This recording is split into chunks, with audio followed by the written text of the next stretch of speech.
سوال یہ ہے کہ میلاد شریف کی ایسی محافل جن میں صرف عورتیں ہی شریک ہوتی ہیں، ان میں عورتیں اتنی بلند آواز سے تلاوت قرآن مجید، نعت اور بیان کر سکتی ہیں کہ ان کی آواز محفل سے باہر غیر محرموں مردوں تک جائے یا نہیں کر سکتی؟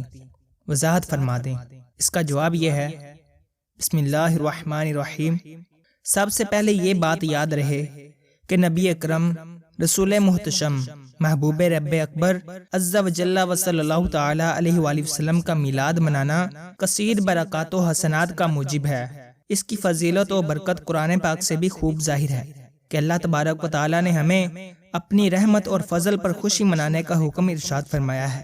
اللہ عز و جل ارشاد فرماتا ہے، قل بفضل اللہ وبرحمتہ فبذلک فلیفرحوا ھو خیر مما یجمعون۔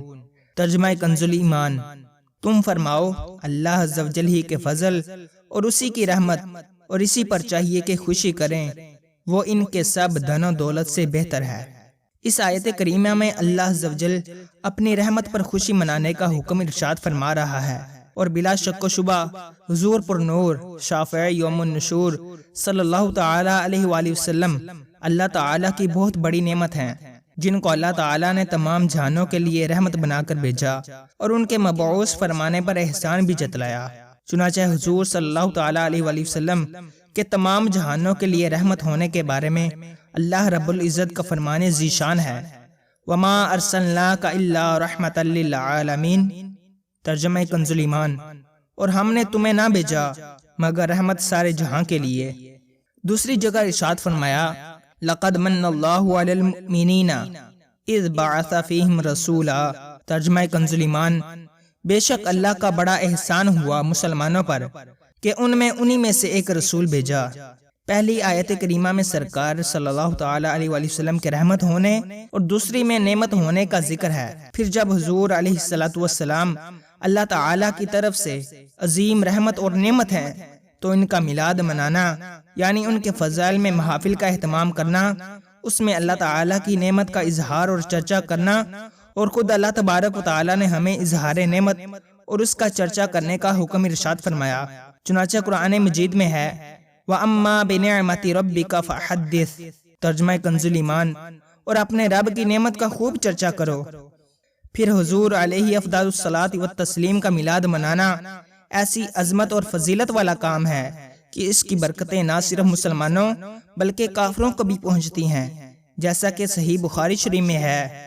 ثویبہ ابو لہب کی لونڈی تھی، ابو لہب نے اسے آزاد کر دیا اور اس نے نبی پاک صلی اللہ تعالی علیہ وآلہ وسلم کو دودھ پلایا۔ تو جب ابو لہب مرا، اس کے بعض گھر والوں نے اسے برے حال میں دیکھا۔ اس نے ابو لہب سے کہا کہ تم نے ہم سے جدا ہونے کے بعد کیا پایا؟ ابو لہب نے کہا، تمہارے بعد میں نے کوئی بلائی نہیں پائی سوائے اس کے کہ مجھے اس انگلی سے ثویبہ لونڈی کو آزاد کرنے کے بدلے میں پانی پلایا جاتا ہے۔ صحیح بخاری کی اس روایت کے تحت شیخ عبدالحق محدث دہلوی رحمۃ اللہ علیہ فرماتے ہیں، اس حدیث میں میلاد شریف والوں کے لیے حجت ہے کہ جو تاجدار رسالت صلی اللہ تعالی علیہ وآلہ وسلم کی شب ولادت میں خوشیاں مناتے اور مال خرچ کرتے ہیں۔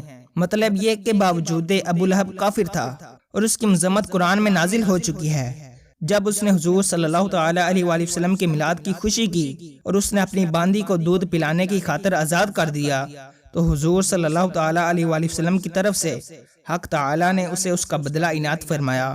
نیز جہاں تک عورتوں کا میلاد کی محافل اور مجالس میں نعتیں، بیانات اور قرآن پاک پڑھنے کی بات ہے، تو ان کا میلاد اور دیگر ذکر و اذکار کی محافل منعقد کرنا بھی جائز اور موجب اجر و ثواب ہے، لیکن اس میں اس بات کا لحاظ رکھا جائے کہ عورت کی آواز نامحرموں تک نہ جائے، ورنہ اگر عورت کی آواز اتنی بلند ہو کہ غیر محرموں کو اس کی آواز پہنچے گی تو اس کا اتنی بلند آواز سے پڑھنا ناجائز و گناہ ہوگا، خواہ اس کا یہ پڑھنا گلی میں ہو یا کھلے کمرے یا کسی اور جگہ، کہ عورت کی خوش الہانی اجنبی سنے محل فتنہ ہے اور اسی وجہ سے ناجائز ہے۔ چنانچہ سیدی اعلی حضرت امام اہل سنت امام احمد رضا خان علیہ رحمت الرحمن اسی طرح کے ایک سوال کے جواب میں فرماتے ہیں، ناجائز ہے کہ عورت کی آواز بھی عورت ہے اور عورت کی خوش الہانی کے اجنبی سنے محل فتنہ ہے۔ دوسرے مقام پر اعلیٰ حضرت امام اہل سنت مجدد دین و ملت امام احمد رضا خان علیہ رحمت الرحمن فرماتے ہیں، عورت کا خوش الہانی سے با آواز ایسا پڑھنا کہ نامحرموں کو اس کے نغمہ کی آواز جائے حرام ہے۔ نوازل امام فقیہ ابو اللیث میں ہے، نغمۃ المرأۃ عورۃ، یعنی عورت کا خوش آواز کر کے کچھ پڑھنا عورت یعنی محل ستر ہے۔ کافی امام ابو البرکات نصفی میں ہے، عورت بلند آواز سے تلبیہ نہ پڑھے اس لیے کہ اس کی آواز قابل ستر ہے۔ واللہ اعلم عز وجل ورسولہ اعلم صلی اللہ تعالی علیہ وآلہ وسلم۔